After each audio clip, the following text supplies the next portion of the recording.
are the cap for whatever goes on in your store, in your company, in your district, in your household. However excited you are, what you believe is possible, whatever that threshold is.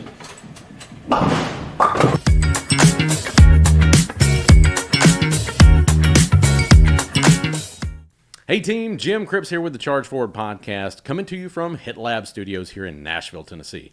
I have a special treat for you in the studio today. Joining me is Colby Jubenville. Yes, sir.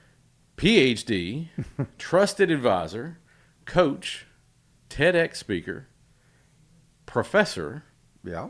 and family man. Family man. That's right. How you doing today? I'm good, my man. How are you? I'm good. And you got quite a bit going on.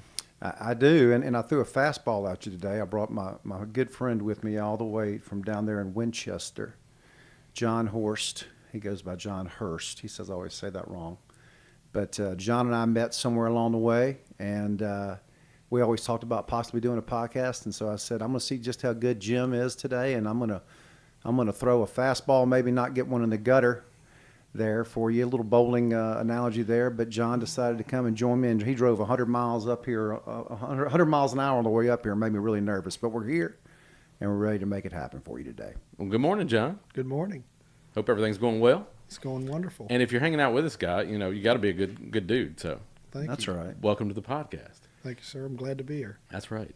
Well, if we go back, Colby, we met when I was on your podcast. Yeah, seems like forever. That's right. And become friends from there. We're doing a little business together too. And, Always. I was glad to be in the audience when you gave your TEDx speech. Yeah.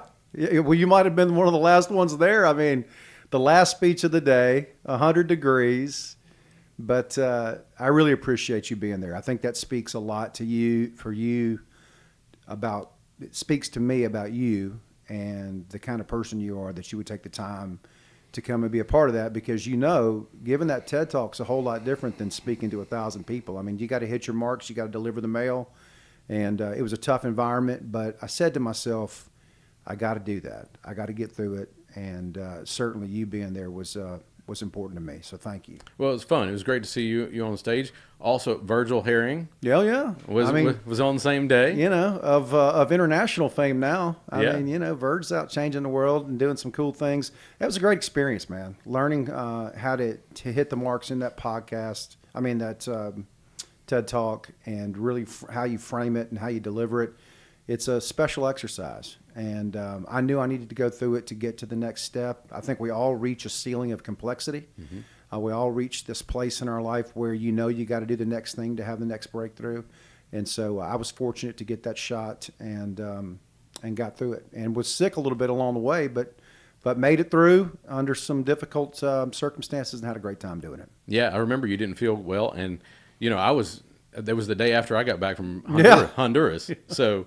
It was, but it was a great time. Great venue too. Oh wow, she did a great job. Amanda Bakes did a great job. It's a great event. They're doing another one. In fact, I think it might have already happened. But it's an incredible opportunity. It's a life-changing opportunity, and it's a different type of skill set, especially with somebody like me that wants to get out in the audience. But I love the Charge Forward. Love the whole bowling motif that surrounds this, and excited to spend some time with you today. Absolutely. Well, and for our guests, we're going to be talking about quite a bit of things, whether we're talking about why performance matters, whether we're going to be talking about your path to becoming who you're supposed to become, the people along the way, and really kind of nurturing those relationships and just how important people are. And Colby, I think you figured that out, and it's really why we're friends, but also why all these things have led to success. Yeah, champagne doesn't taste good by yourself, man. That's right. And so I love, one of the things that I love about my life, if I look back on my life, it's these outlier type relationships, just weirdos. Me, you, John, just people that have committed 10 years, 10,000 hours, significant breakthrough in your life. And when you get around those people, cool things can start to happen. I mean, one of the things that I know to be true, if you watch the movie Jerry Maguire, what is the one thing that he say? The late, great Dickie Fox says, the key to this business is personal relationships. Mm-hmm. And so I wrote up on my whiteboard, when does a relationship become personal? And to me, it becomes personal when it becomes meaningful. And meaningful relationships, two or more people working together through interdependence towards a common goal. Absolutely. That's what it is. Yeah. And so my relationship with you was in that way, working together through interdependence toward a common goal. The same thing is with John. Those are the kind of relationships that I love to build, meaningful relationships where both people benefit in really cool and different ways. Absolutely. Well, and I think we both kind of operate in the space of win-win or no deal. Yeah, yeah. And usually it's what? Win-lose, or it's just win-win. Right. But win-win, no deal is the highest lens, right? It's, hey, what has to happen so that this feels good to you and that this feels good to me? The definition of an ethical business deal is when both people feel good about it. Yeah. But here's the crazy thing. We're afraid to ask for that. We don't teach people how to ask for that. And, of course, that comes from Covey. And it's the highest lens that he says it's either win-win or no deal. What has to happen for both people to feel good about the relationship? I say a little bit different. Two or more people working together. We don't teach interdependence. We teach what? Independence. My parents taught self-reliance above anything else. And I still think you have to have that skill set. But what I think is more important, especially in the economy that we live in today, is interdependence. How does John rely on me? How do I rely on John? And what is the common goal? Show me a society that does that, I'll show you better marriages. Show me a society that does that, I'll show you better men working together to help other people. The first thing we got to do is take care of ourselves. The second thing we got to do is take care of other people. Our people are close to us. The third thing we got to do is take care of people we don't even know. That's right. That's what we're commanded to do. Well, one of the sayings that I just can't stand is when somebody says they're self-made. Yeah. There are so many people along that Along path, the way. good and bad, Yeah, man. that helped shape who you decided to become. And you said path, and I agree with you. I mean, if I could go back and just start looking at the freaks, the people that I've met, Brian Shulman, John Floyd, Jason Wheeler, Norman Eicher, John Hurst. How in the world do I meet these people unless I was supposed to meet them? And so a career is nothing more than a life path to achieve one's goals. Yeah. Early on in my life, I wanted to coach and teach on an ever-increasing stage. And that was my focus and my voice all the way up till about 4 years ago when I had this moment when I was speaking at Groove Life, and this woman came up and said, I just went through a divorce, and your message impacted me in such a way that I did not expect, and started to cry and tell me why. And I said, I walked out and I got in my car and I started to cry. And I said, it's no longer about coaching and teaching on an ever-increasing stage for me. It's how do you build deeper relationships that create greater impact. That's right. And so when John said, hey, I want to come up with you and see this, I'm like, man, just be ready. This dude, he's a backwards bowler. It's a perfect score, man. You got to be careful with guys like this. You're talking about a Guinness Book World Record holder right here, man. I mean, you're among greatness, dude. Well, I'm glad y'all came up, and, it's kind of one of those things where we don't know who we're going to meet today. Yeah. Yeah. And a lot of times it's guilty by association, good and bad, right? Yeah. And so you said, I want to bring somebody up. Well, because I know you. Yeah, absolutely. Well, I mean, look at the shirt that he's wearing. I mean, just read that for your audience. I mean, you got to have some courage. I'm like, would you buy that in the kindergarten section at Walmart, dude? I mean, come on, man. I love it. First, you don't succeed. Ask John. Read the rest of it. The first time, yeah. That's See, right. that's what my master electrician, master plumber. These are the kind of people you need in your life, man. That's right. Walk on a job site, get it done. What takes people 3 months takes him a month, man. Boom, knock it out. Well, we don't have to be experts at everything. No. We just need to know the people who are. Yes. And then we're experts just by association. Amen, dude. I love that. No doubt about it. Well, talking about the career path or talking about your life path, Yeah. it's not a straight line. There's all kinds of bumps and turns, and some we anticipate, some we don't. Yep. And so, in your path, what would you say are some of the things that have most recently shaped your life? Yeah. Reinvention is the theme of my life. Okay. And you know the joke about a college professor. It's not my joke. I just heard this joke. The joke is those who can do and those who can't teach. And then those who can't teach PE. That's the old Woody Allen joke. That is not my joke. And I used to listen to all that. And one day I woke up, and here's the conclusion that I came to. But if you can do and teach, you get paid for your value and not your time. And that is something at my core that I believe that I was put on this earth to do, is to teach people how to get paid for their value and not their time. And to me, that starts with talent development. Mm-hmm. And so if you walked into my center at MTSU, I have a Center for Student Coaching and Success. John Floyd, one of the outliers, that the weirdos, the freaks that I met along the way that I told you about, 10 years, 10,000 hours. I was talking to him one day, and I said, if I'm going to stay in higher education, I'm going to do it the way I want to do it. And I said, I want to start a center where I can build meaningful relationships. And he said, what does that look like? And I said, well, I think that's a 7-figure gift, and I think we're going to focus on talent development. And so I've gone through iterations of this, but this is the hill that I'm going to die on. And when you used to walk into my center, it would say, Thoreau's definition of success, huge on the wall: advance confidently in the direction of your own dream. Endeavor to live a life that only you can imagine, where you will find uncommon success in common hour. Well, version 2, and before you can get to version 2, you got to have version 1. I call it V1 philosophy. V1 philosophy. You got to build version 1 before you can get to version 2. Version 2, you walk in and listen to how simple this is. Versus advance confidently, direction of your own dream. To endeavor to live a life that only you can imagine, you will find uncommon success in common hour. Now it says this: talent development is our first responsibility. God put us here to do something. That's right. The odds of you being born in this world are 1 in 400 trillion. What's the takeaway? I asked 20-year-olds, and they can't answer this. Mm-hmm. The takeaway is we're all uniquely gifted, but it takes struggle. It takes coaches. It takes you being willing to step into it to uncover what that talent is and then develop it. And so I've created what I call a talent development framework that starts first with the story you tell yourself. The story you tell yourself. We all have a story that's written for us or by us. And if you don't know your story, you can't change. And if somebody else doesn't know your story, they can't help you change. That's a critical piece to all this. That's foundational. The story you tell yourself. Colby Jubenville, middle child, born to 2 educators. Are you a middle child? I go to a middle child conference every year. It's called Thanksgiving. I'm a middle child. I'm the 8th from the top.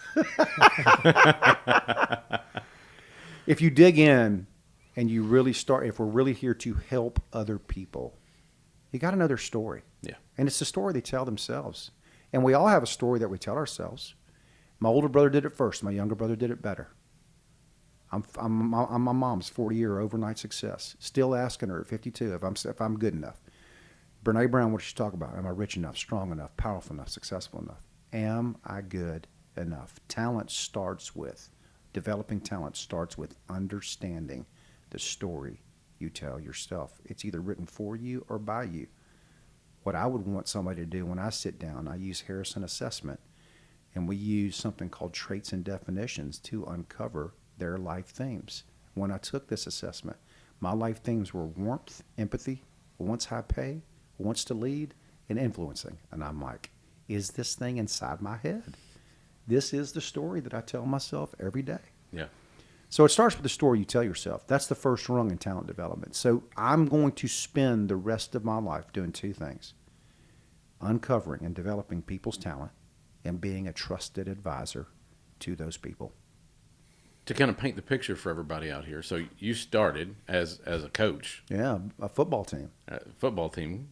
And then you've progressed in your career, but also we added some family along the way. Absolutely. You got 2 rock star kids.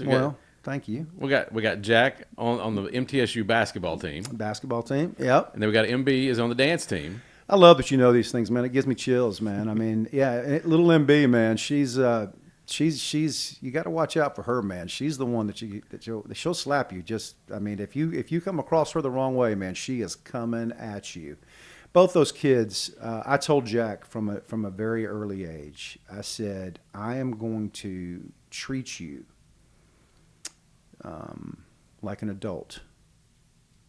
And along the way, we're probably going to have a relationship that most fathers and sons wouldn't have.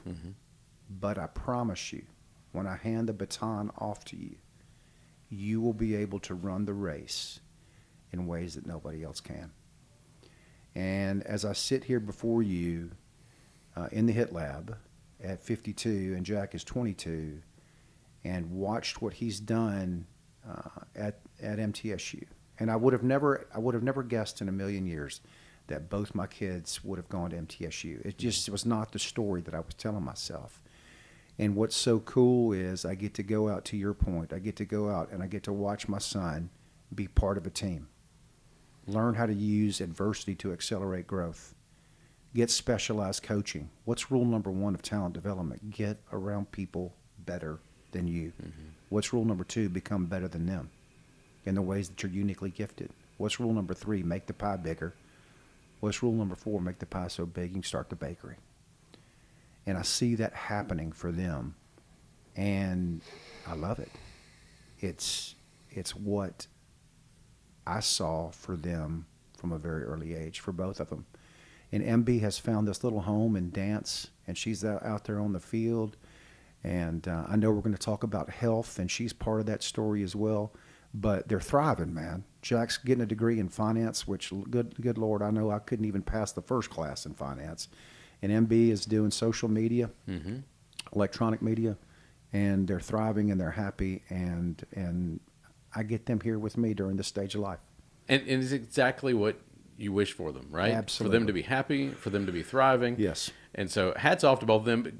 As parents, it's our job to build the foundation, but it's up to them what they do with it, you know? And so. Well, it's interesting that you say that. And let me say this too. Katie has been incredible along the way.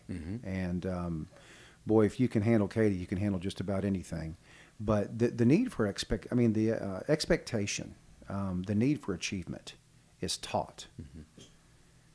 You may be born with some talent. There are people that would argue with me on this, and I'm cool with that. You can have your opinion. In my experience, achievement is something that is taught. The need for it is taught. And so people all the time would stop me when Jack was coming off the soccer field. And they would say, "Is that your boy?" And I said, "Yeah, that's my boy." And they'd say, "Man, he's got a motor like nobody else." I'm like, "What do you think I do in the yard with him every day after school?" That's right. I got him on that leash, traded him to get that motor. Because I know what it's going to take, man. Yeah. I said if I could help him get to college sports, to that level to play. And quite frankly, I didn't care what level that he played at, but I did want him to play. And somewhere along the way, he said he wanted to play Division I. But the number one thing that I learned from Coach Raniger at Millsaps in those bus rides was how to use adversity to accelerate growth. And if you can learn how to do that, it becomes your greatest competitive advantage. The reason that John is successful today, the reason that you are successful today, the reason that I have any level of success today is I've learned how to use adversity to accelerate growth. That's fantastic. It allows us to own and to some level appreciate the bad that happened along the way. Good Lord. You know, there's a lot of people out there that are still struggling with just accepting something that happened to them. Yeah. And as soon as you realize that you can accept it, it doesn't mean that you say that it's okay, but that you can grab a hold of it and use it as fuel. Yeah. And it changes the game. Stop asking, why is this happening to me? Start asking, what is this trying to teach me? Yeah. I like that. That's it. I like that. Now, you touched on it a minute ago, but health is a big deal to you these days. It's been a big deal throughout my whole life. I just wasn't real committed to it. That's right. Until I met you, actually. I mean, I'm serious. I'm not saying this because there's some really cool brand and banner behind you that says "Charge Forward." You know, I mean, I love the branding here, but talking to you in those early days about you going, I want to say Roatan, is that right? Exactly. I mean, to get your health, and then the hyper focus that you have, and the cold plunges, and the vitamins, and all the things that you do. I said to myself, I got to draw a line in the sand. The line in the sand for me was Mary Burke, my daughter, started going to this thing called F45. And it's functional fitness. And I think it's functional fitness with people that have ADD. Okay. because it's 45 minutes, and you are going through a cycle, a progression, every 1, 2, 3 minutes. And so she's like, she came home and man, if anybody knows me, little MB knows me, and she's like, Dad, this is your place. You got to go to this. And so I started going to that. And I came home, and you want to talk, your confidence is under attack every day. And one of the things I know we have to do is help people, teach people how to develop, protect, and maintain their confidence. And so starting my day off, and you can see that I'm prepared for today, and which I know you're proud of for me to do that. But it starts with apple cider vinegar at 4:30 a.m. Okay. At 5:15, I'm out the door, and I'm at F45. At 6, I'm done.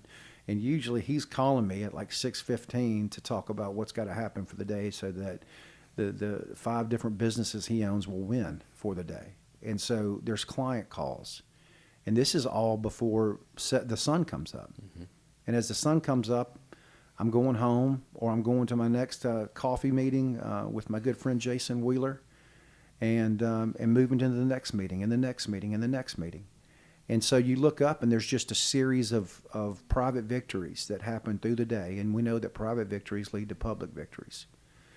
We call them, Jason and I call them mini wins, and it was one of the first concepts that I taught to him. I brought him a thing of coupons. I said, man, when your confidence is down, these coupons right here, these coupons are mini wins. I got a coupon to Waffle House, dude. Now, do you know a lot of people that have coupons to Waffle House? I mean, this is a big deal, man.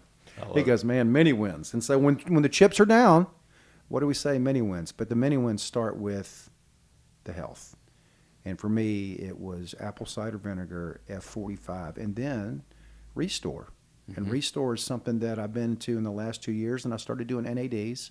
There you go. And drips. Mm-hmm. And I mean, I would, if I'm telling myself the truth, dude, you're the one that got me going on all that. So I'm charging forward in my health because Jim made me charge forward. How about that? Hey man, I love it. Here's one of the things. It's kind of one of those things. Every time you see somebody winning, yeah, you're kind of guilty by association again. You're like, well, I know Jim, I can do that. Yeah. And I was 305. Oh yeah.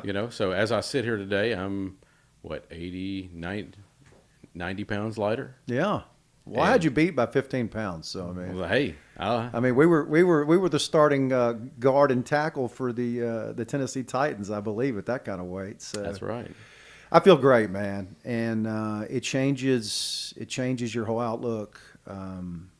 It protects your confidence. It changes your energy level. Mm-hmm. You want to get out of bed and you want to take on the world again, and it creeps up on you, man. You get those kids, and in your 30s you gain 10 pounds, in your 40s you gain 10 pounds, in your late 40s you gain another 20 pounds, and it takes concerted effort to get it off. But you're not going to be any younger than you are today, so you might as well get started. Amen, brother. And hey, I want to say this because I think it's really important to be transparent, and if somebody wants to judge me for this, that's great. But I also took Monjaro, and it worked for me. And I was at a place where if they had a poster child for insulin resistance, I was probably that guy. Yeah. Diet, lifestyle, poor choices, and so that's what kickstarted it for me. Your audience has to do their homework and decide what works for them, but that is what started it for me. Well, I look at all things as tools that Yeah. I can either choose to use or That's not. right. And I think it's just a poor decision in general to just go, oh, I'm not going to listen to that. Yeah. And so for me, it's been all kinds of things. And I'm not shy about the fact that I'm willing to take a look at just about anything. Yeah, including going to Roatan. Including going to Rotan, having some stem cell therapy. But, I haven't gone that route, but it's not because I have any sort of feelings towards it. It's almost like I'm trying to save that tool for the end. Yeah. If I hit a plateau that I can't get past. And so I'm trying to get to 185. Wow. That's where I'm trying to go. And I got 30 to go. That's strong. I'm trying to get there before Christmas. That's my Christmas present to myself. And it's water. I hear you, man. I hear it's a lot of water and not eating bread. I changed my whole. I don't eat before 12 o'clock. Mm-hmm. Fasting. You know, I've been on this earth for 52 years, and I didn't know that breakfast meant break a fast. Yeah. I mean, I didn't know that. Because what are you taught? You're marketed what? That the most important meal of the day is what? Breakfast. Breakfast. We've been sold it. Yep. I mean, hook, line, and sinker. Yeah. And so I don't eat. I haven't eaten anything all day. I ate a mint when I came in to the HIT lab here, but that's it. I don't eat until my last podcast is usually done, and it's sometimes that's 3 or 4 o'clock. It just depends. Wow. But for me, it's a mental clarity thing. I know I'm going to be faster, sharper with my mind. Yeah. If my body's not using that energy to burn up something in my stomach. Yep. So Good for you. So selfishly, I do that. Amen. And so on the health side, obviously I don't say that's new. You've been about 18 months in that journey? I'd say so. Yeah. And what would you say is the biggest win there? I know you're doing the 45. I know you're doing the we're on Manjaro. I don't know if you still are or not. I am. Then apple cider vinegar. Yeah. Obviously fasting. Yeah. What do you think is your biggest aha moment so far? The NADs. Okay. And the drips. You walk away and just feel you're in a different place. And I would have never thought that was the case. But my mental clarity over those 2 weeks, once I take the NAD, is really, really, really strong. Yeah. And it's waves, man. I mean, I still get tired, but not nearly like I used to. And I mean, at the core of all this is what? Sleep. I'll get in bed. It's that he's texting me and calling me at like 7 o'clock, and I just write back, in bed. Mm-hmm. He's like, man, there's something wrong with you. But I get in bed at like 7, and I'm out by 8:30. Now I'm up at 3:30, 4 o'clock. But and that's difficult. I mean, getting going at 3:30, 4 o'clock. It's not that it's difficult to get out of bed. It's just like, man, it's quiet. And it's dark. It's dark. But I love seeing the sun come up. Okay. I Love like seeing that. the sun come up. Yeah, man. I like that. What would be a piece of advice for somebody out there maybe that's struggling in their health? Don't let the start stop you. I mean, I started with Ozempic, and it didn't do anything. Yeah. And I knew I needed the insulin resistance stuff. Mm-hmm. And so I went to a cardiologist. It's a cardiologist from Southern Miss, from where I went to do my PhD. And I said, man, I need you to spend time with me and understand me so that I can figure out how to get a game plan to win. And he spent 2 hours with me, which is unheard of for a doctor to do that. And he went back and did a full workup and came back and said, here it is. The other thing that I did too, and Jason Wheeler's responsible for this, but Brecca. Gary Brecca? Yeah. Oh, yeah. So I did the 10X blood test, Mm-hmm. worth every penny. I learned more about myself doing that blood test. I learned more about doing a methyl detox test. I learned more about doing a micronutrients test. And that was the fuel for me to say, I want to make a commitment to this. So do you have the MTFR Oh, yeah. gene? Yeah. Okay. Yep. All right. Don't go past there because I can't tell you the answer to that, but I can pull out the conversation, the report, and tell you. Yeah. Well, I think Gary's doing some great work out there, and if you see any of this stuff out there with Dana White, Fascinating. To take that guy from a skeptic of whatever to whatever you need me to do, I will do it. Yeah. And the results. Yeah. I think he had 10.4 years to live based on that assessment. Yeah. And Gary flies out there, meets with him, gives him the plan. 12 weeks later, they run the same test, and the results 29.6 years, I think. Unbelievable. Something crazy. The right man with the right message at the right time can change the world. Absolutely. Well, but we have to be receptive to it. Yeah. Dana White could have absolutely been of the opinion, nope, I'm not listening to this. Who's he? Whatever. So God can put the person in your life, but he can't make you listen. That's right. You got to be willing. Yeah.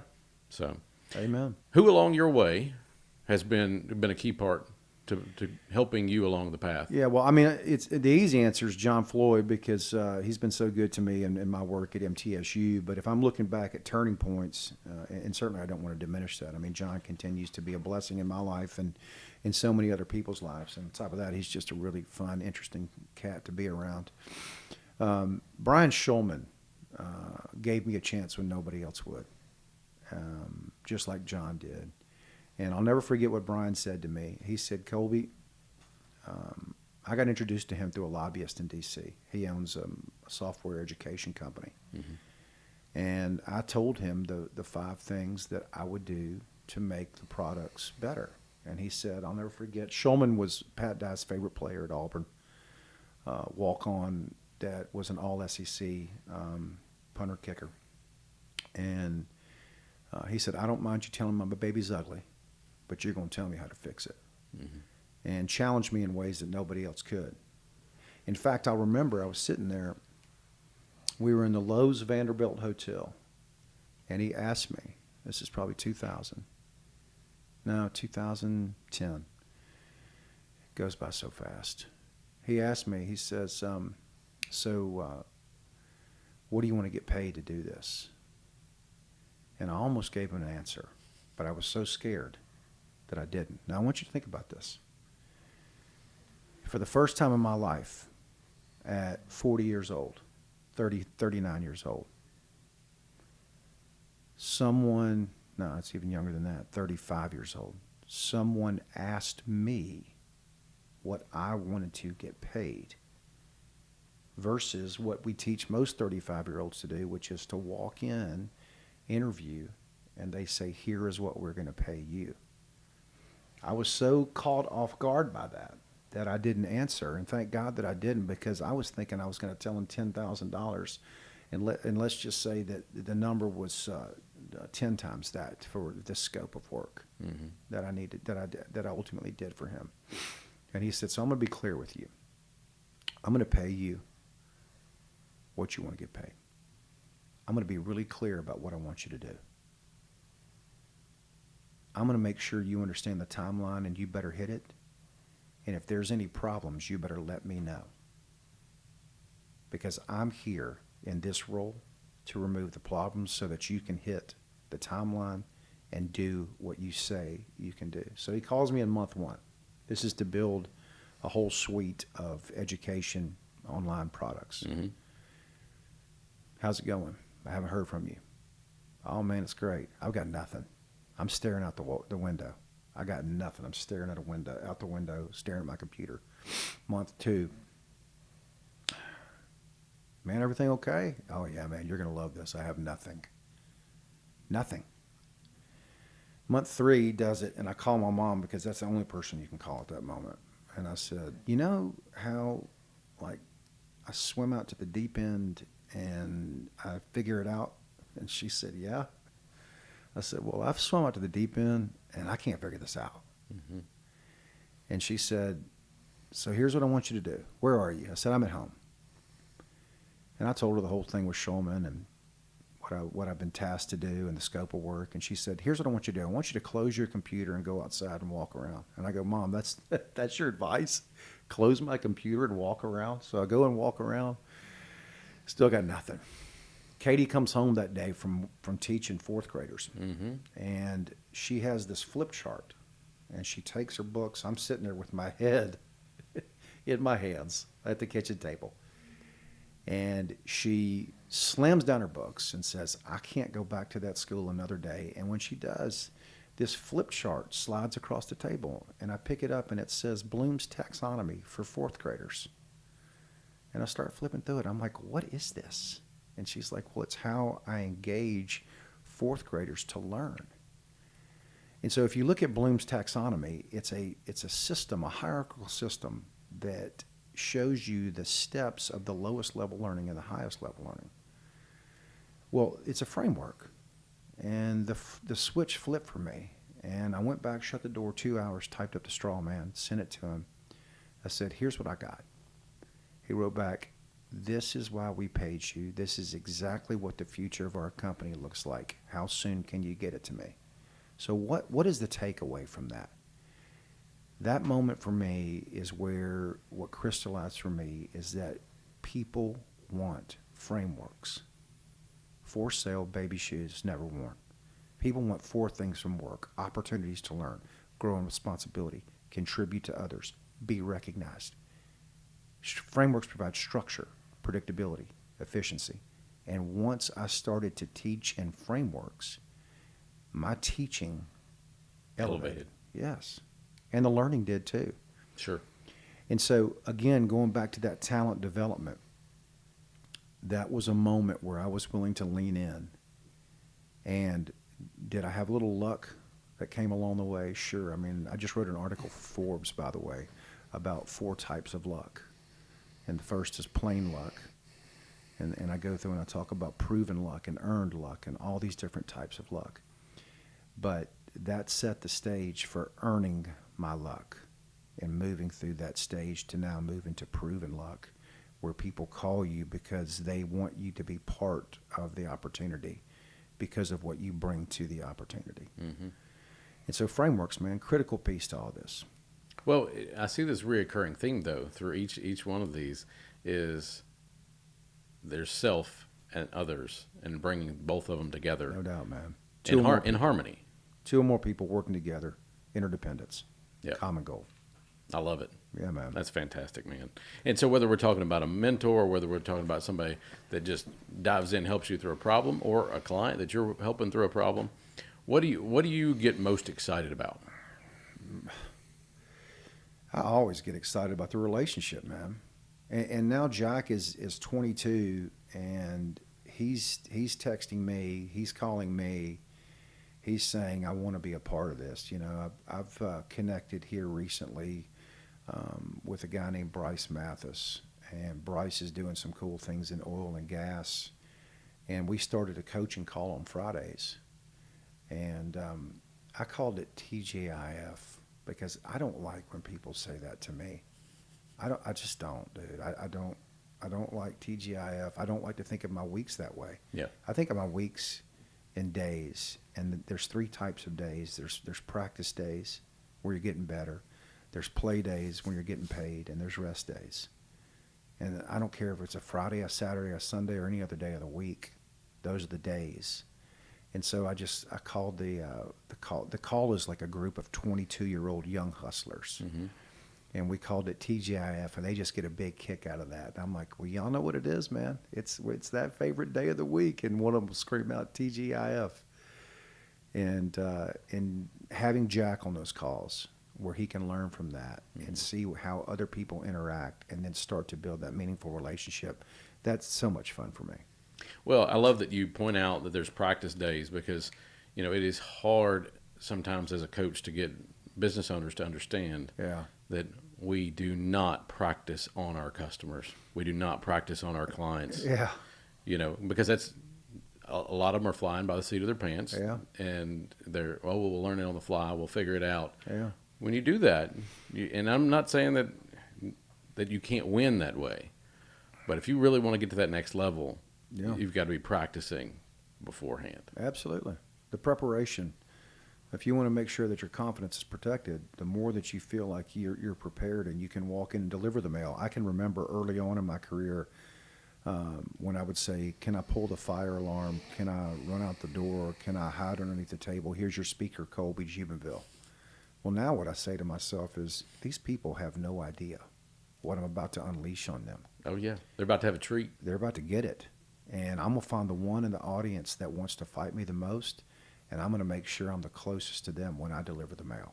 That's right. That's right. Now, John, I'm going to pose this question to you. Now, you've known Colby for a while. You guys talk a couple times a day, obviously working on some pretty big deals and projects in your company, too. How have you seen Colby change? Well, first of all, I'm going to say, Colby, you're the greatest of all time. You're definitely nobody else like you. But I've just seen him progress, you know, known him for a couple of years, and he just continues to do nothing but amaze me. And, you know, I've watched a podcast he did 30 days ago or so, and, you know, I was crying time was done. And he just I just keep seeing him getting better in the relationships he brings together. That's his, greatest talent is bringing people together, and the relationships he builds is nothing short of amazing. That's awesome, man. He's helping you in your business too, right? Absolutely. That's He's awesome. been a huge help to me. You get beat down a little bit and call Colby, he'll get you back on track. That's right. I love it. Well, Ricky Benefield's a good friend and was a VP of planning and scheduling for Brassfoot and Gorey. And Ricky's just got incredible networks and has along the way met some really cool people that have created some IP that's going to change the construction industry. And I know John early on, he said, I want you to know one thing. Here's a deal. He said, I'm a deal maker, and so Ricky brings this product to me. And I said, man, you need to talk to John Hurst down there in Winchester. And so it took me a year of staying after him to get those two connected. But you would think these two were, that movie Brothers, where it's like Danny DeVito and Arnold Schwarzenegger. Yeah, like twins yeah. or whatever. Mm-hmm. That's like him and Ricky. Nice. I mean, now they've already got version 1 built. They're on to version 2. Now they're bringing in more and more people, and it's gonna change the construction industry. There's no doubt about that. So that, again, meaningful relationships, man. Well, and that's another situation where, they were great by themselves, Yeah, but better together. Absolutely. I want to share with you, because I think your audience would enjoy it. Where did that come from me? Because I think meaningful relationships is a term that people throw around, but here's why that idea is so special to me. My mom, who was a teacher and administrator, probably one of the greatest ever in Mobile County, sent me an article, and it came from Wall Street Journal. And the article looked at 30,000 college graduates and wanted to determine why some had well-being after graduation and others didn't. Why did some have well-being and others didn't? Looked at social, physical, spiritual, mental, professional, financial well-being. They isolated it to one factor. Did the student have one meaningful relationship with a coach, a teacher, a mentor? My mom wrote on white, she used to always use those yellow sticky notes. Mm-hmm. She wrote, your whole life, you've been building meaningful relationships in higher education. You need to start a place where all you do is meaningful relationships. That's where that idea was born. So higher ed, if you're listening, the concept here is simple. Build systems where kids can have meaningful relationships with faculty. The system's set up not to do that. Mm-hmm. The system's set up to push you through it and push you right into middle America. But we have a chance, in my mind, in higher education to do something that very few people can, which is what? Develop their talent, which is what? Our first responsibility. Starts with the story you tell yourself. Well, and I think it's evident with Jack and MB, right? 100%. I mean, if you weren't telling that story about yourself, yeah, and helping them craft their story about themselves, yeah, they would not be where they are today. No, there's a book out there. It's called Your Kids Are Your Own Fault. Larry Winget wrote it. Your kids are your own fault. I'll never forget the first time I watched that guy. I had an old CD, and I watched him just do what he did, and fascinated with his approach. And he coached me early on, man. He pushed me and challenged me. Your kids are your own fault. Just the title in itself is such a powerful idea. Now, so obviously a year ago, you're getting, well, let's just say a little over a year ago, you're getting ready for this TED Talk. Yeah. Walk me through the process, because somebody out there right now is thinking, oh, that's for somebody else. I can't do that. Yeah. Somebody else is thinking that, that's a million miles away from them. And it is for everybody until you go and do it, or you decide that you can go do it.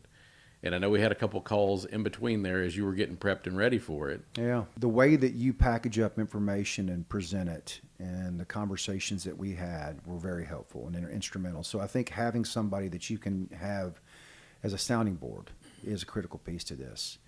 I think if you look at great TED Talks, Why 30 is Not the New 20, The Power of Vulnerability, how to get better at the things you care about. The American Dream Value Menu. I think the title has to deliver the message. And so one of the things that I do when I look at writing content is I turn on HBO or Showtime or one of the pay channels, and I have a movie playing in the background. And the reason that I do that is that the words have been written so many times that are delivered by the actors that you can't write it any better. Mm-hmm. And so there's this movie that's playing in the background on HBO, and it's actually a documentary. And the politician, the governor of Texas before Bush, was asked, why do you stay in state government? Why do you stay in public service? And I'll never forget her answer. And she said this. She said, while the frustrations are great and the disappointments are many, there is no greater feeling in the world than when someone looks at you and says, because of you, my life is better. So it took me to what is center to my life and has had such an impact on me, which is the coach-athlete relationship. Mm-hmm. And if I look back on my life, great coaches, Charlie Miller, Bob Rutledge, Sandy Santoli, Scott Atkins, the list goes on and on, Jerry Strang, the list goes on. They did three things. They made me have conversations I didn't want to have. Mm-hmm. They made me do things I didn't want to do to become something I didn't think I could become. What's the result of that? What's the result? The result is that 20 years later, you call them and you say, man, while the frustrations were great in dealing with me and the disappointments were many, I'll tell you a disappointment. I scored for the wrong team. At hold? At junior year. Okay. All right. So Miller puts me in against UMS, which is our arch rival. Mm-hmm. Old Shell Road, St. Paul's versus UMS. It is still today, it is the game of the year. And he puts me in the game. And I come off the bench. And I'm so jacked up that I get the rebound that UMS is shooting. And I turn and I put it in their goal. And so imagine my teammates, they don't know what to do. I don't know what to do. The crowd, there's probably, 1,500 people in there. And they're saying things that still to this day that haunt me. And so the only thing I know to do at that moment is take my jersey and pull it up over my head. And Miller's doing this. He's doing this. He comes over. And Charlie's, probably like 5'6", 5'7". I don't know. And he puts his arm around me. He calls me Colb. He says, Colb, might be the greatest shot I've ever seen you take. And he said, now go sit on the end of the bench. That's right. And so we laugh about that today. But here's the beautiful thing, man. How to use adversity to accelerate growth. Because I promise you this, man, that was the beginning of several challenges that I created for myself. And that's what we find is that most of the time that's what we do. And I started then to learn how to use adversity to accelerate growth. Those coaches did that for me. And then my gift 25, 30 years later was to call them back and say, while the frustrations were great and the disappointments were many, I want to tell you, man, my life is better because of you. And so that's how I landed on doing the podcast. Doing the TED Talk. I love it. And it was great. I feel like everybody there did a great job, but you can definitely tell those who put that extra step in their preparation that have had those great coaches along the way. Yeah.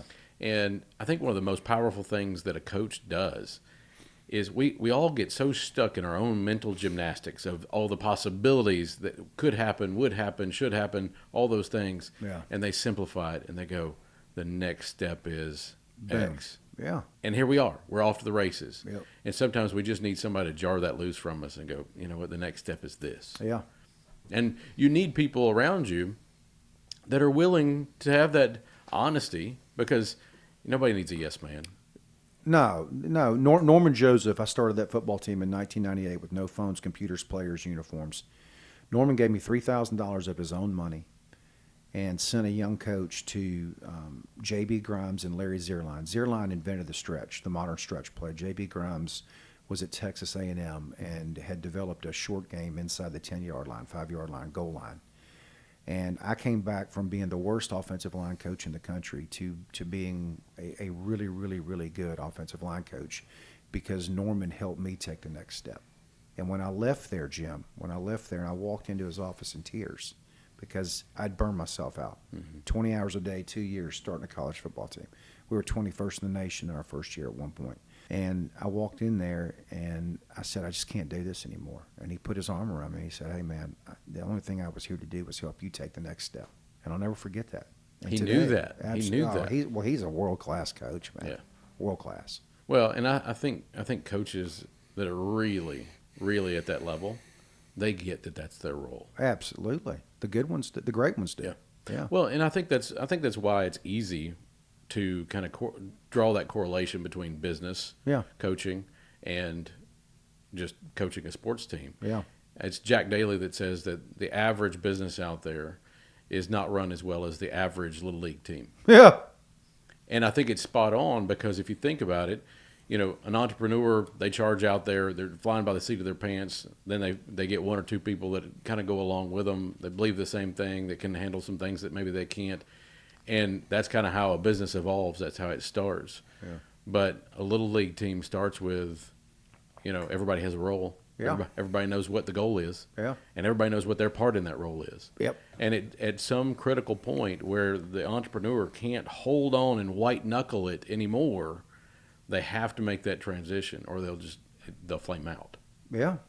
And so, I think everybody out there needs a coach. Whatever stage you are in your life, you need a coach. Whatever stage your business is in, you need a coach. I can't help but think about Jack. And for the first time, I did not do my due diligence as a parent. And I took him to Little League, and I show up there, and the coach has a mullet and is smoking cigarettes, and it's like 23 degrees outside. And this Jack's like 4 years old, and they're gonna have baseball practice, and so I was the only parent about 10 minutes in that go, hey man, I appreciate what you're doing here, but I'm gonna take my son and we're getting in the car and we're gonna get him home. It's like 20 degrees outside.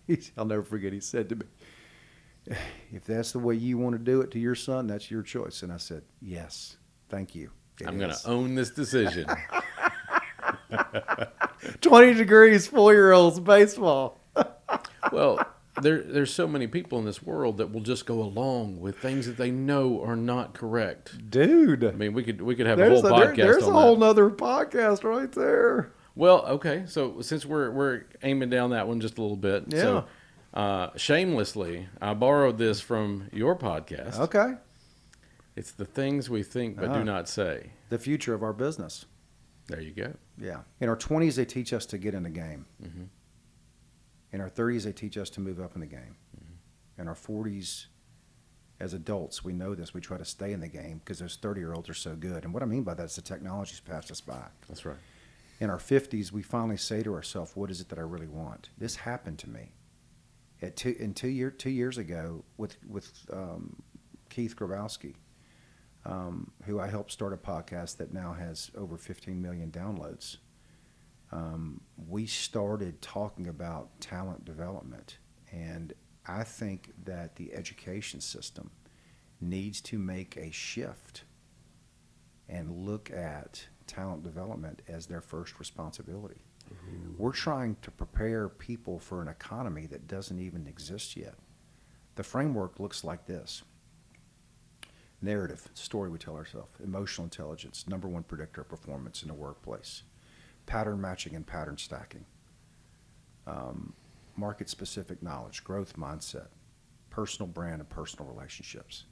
Those are the rungs of the talent development framework. Build an education system that focuses on those things, using assessment where they can see themselves and understand themselves. We're taught that if you want more, you got to have more education, more experience, more relationship, more opportunity. That's all true. But the things that we don't say, that need to be said, is that if you want more, the very first thing you have to have more of is yourself. That's right. Well, and knowing what makes you you. Self-awareness is the gateway into emotional intelligence. It's the #1 predictor of performance. It can be taught and learned. Those that have it perform at a higher level than those that don't. This is undisputed. It's what needs to be at the very.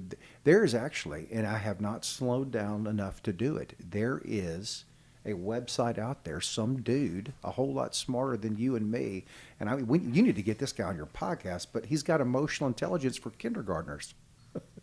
Wow. It goes around the country, and he teaches on this.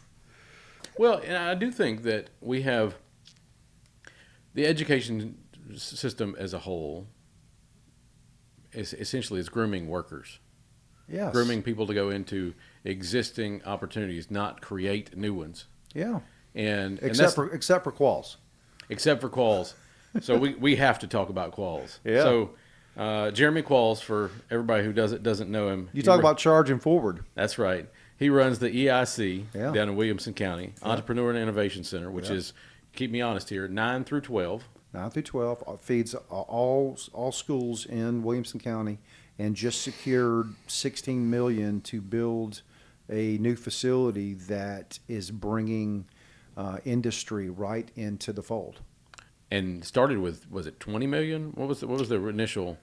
I think it's 20, but I mean sometimes I like to overstate, so I'm trying to keep it on the back end versus the front. But I mean it's somewhere between 16 and 20 million.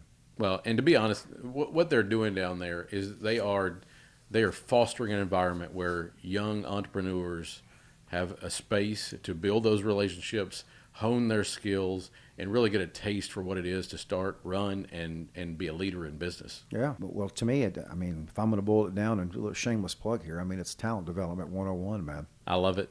And it's like no other I mean, when you walk in there, it just feels different. Yeah, you got to get him on here. We absolutely got him on here. He's Jeremy's one of a kind. He's a force, man. And you can't give away what you don't have. That's right. And Jeremy was gifted, and through both academics and athletics, prior to being at Williamson County and running EIC, he was the district athletic director. Mm-hmm. And so Jeremy is a force of nature, a very close friend, tremendous respect for him and his body of work, and a true gift to Williamson County. Great family man, understands the value of personal relationships. In fact, as we were trying to connect the dots, I mean, I don't even know how we didn't know each other prior to, because actually Randy Huth, who introduced the two of us to start with, that's right. You know, they went to college together, and then actually while we were at the EIC, Combs, what's his, Scott Combs? Yep. Scott Combs walked in. Yep. And he knew my favorite coach. Yep. Bob Learn, who was just on the podcast last week. I mean, full circle, man. I mean, we just covered Little League. We just covered how to use adversity to accelerate growth, and coaching, all in 3 sentences. Oh yeah, absolutely. And have experts in that in that little pod. Legends. Boom. Yeah, I love it. Well, what do you see in the future? What's next for Colby?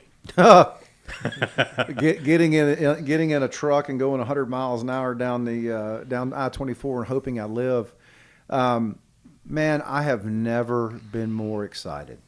I have never been more encouraged, because here's what we know: the riches are in the niches. Mm-hmm. And trusted advisor, talent development. I had forgotten, and I'm sitting here racking my brain thinking about what podcast that he's talking about where he was crying, but now that he said that, I'll never forget, because he called me and he said he was crying. I mean, honestly, I think if you ask me what would I like to do, I would like to go around the country and be a guest on podcasts. I love this. It's so much fun. And for some reason, I have been able to retain just really cool information that I think is valuable for the world. Yeah. And so I'm going to continue to do that. I mean, I keep talking about doing a podcast, but you know as well as I do, as you sit here and do it, it is a heavy, heavy lift. And it's emotionally exhausting, and it's a lot of work. But I will say, my hat's off to you, because the branding, the messaging, the way that you've got this set up, the flow is really, really good. I do want to make sure that I say this. I mean, one of the questions is, what is my favorite book? Mm-hmm. And so, I mean, I have to say this, but my favorite book from the classics, and we don't teach the classics anymore. There's one thing, the things we think and do not say. Teach the classics again. Make them read it. The Catcher in the Rye, The Phoniness of Adulthood, mm-hmm. The Coming of Age, everyone should read that to understand both the challenges and the opportunities of being an adult in this beautiful thing called life. That's right. Enjoy it. I mean, you got one trip. Let's make the most of it. Lord knows I have, my man. That's right. So this next part, we actually have a little bit of fun in the podcast. All right. And so changing gears just a little bit. So imagine that you are putting on a charity bowling event. Yeah. The goal is to generate as much interest and get as much money raised for charity.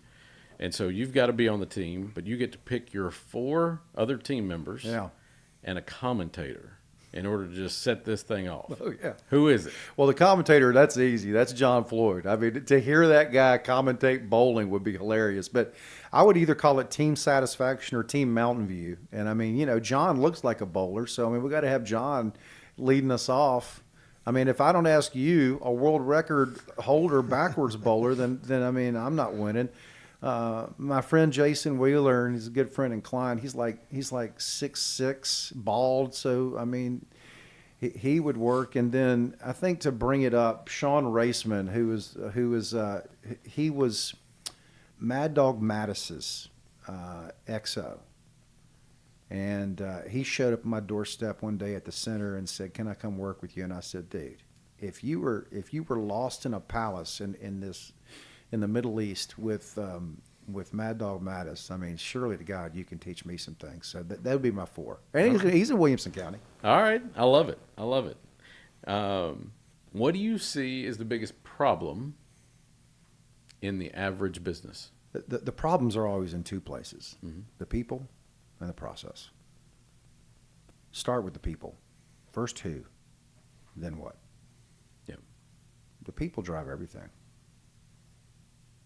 Well, again, it's how you take care of more.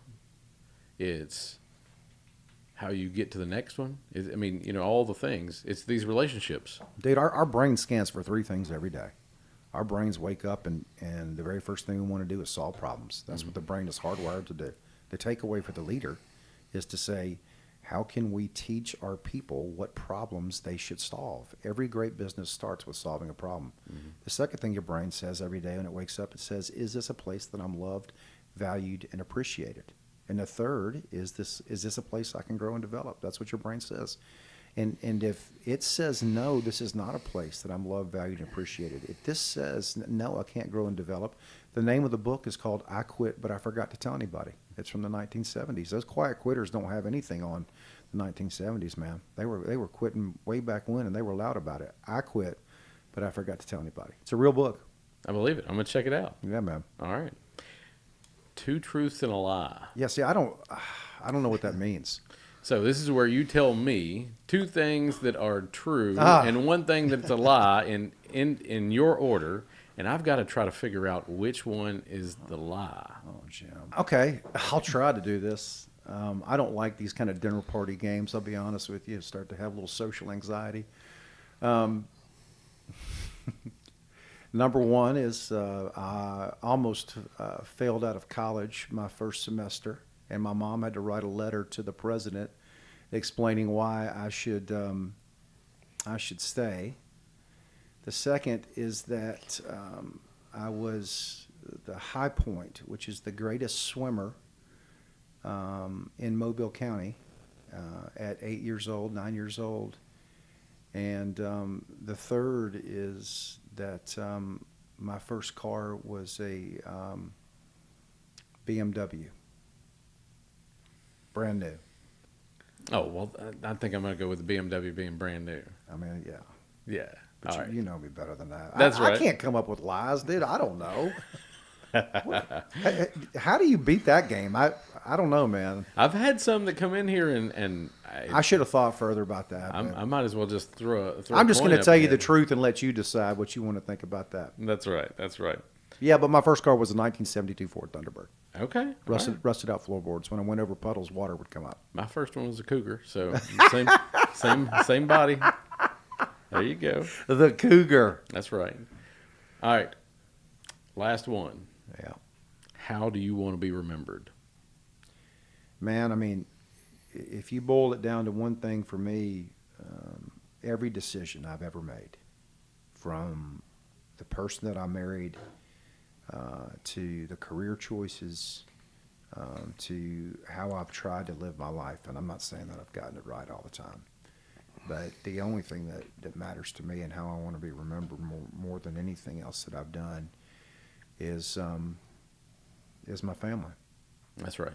And the relationships that I have with them. My mom told Katie when we got married, she said, Colby is really difficult to love, but if you can figure out a way to do it, then it's one of the most gratifying things to do. And I'm difficult, man, but that doesn't mean I won't get in the boat. I won't get in the canoe, because I will. And when the chips are down, you want me on your team, because we will find a way to win. That's right. Again, I think you can tell that by your kids. Again, that is probably our biggest magnifier of they know us better than anybody. Yeah, I get phone calls. People stop me all the time, and they'll tell me about Jack being in the gym or being in the weight room, and those moments make me happy. But I've told Jack this, and I mean it, man. You owe me nothing. Mm-hmm. The only thing that you owe me is to go and be happy. Yep. And when I see him have the self-awareness to see other people in need and want to help them, then I feel like I've done what I need to do as a dad. That's right. You're doing it right. Yeah. I love it, man. Well, Colby, always a pleasure to have you come out. John, thank you for joining us. I mean, master electrician, master plumber, dude. If you, I know you got a big old house up there, so if you need some work done, here's your guy right here, man. Absolutely. Well, thanks for coming out. It was fun. Charge forward, my friend. Appreciate you, the work that you do. That's right. Well, team, you heard it here. Thank you for joining me with this episode with Colby Jubenville and Mr. John Hurst.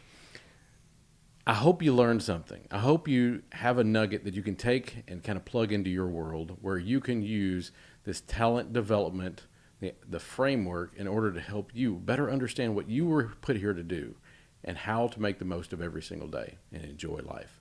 Until next time, we're the Charge Forward Podcast. Continue to charge forward. We'll see you later.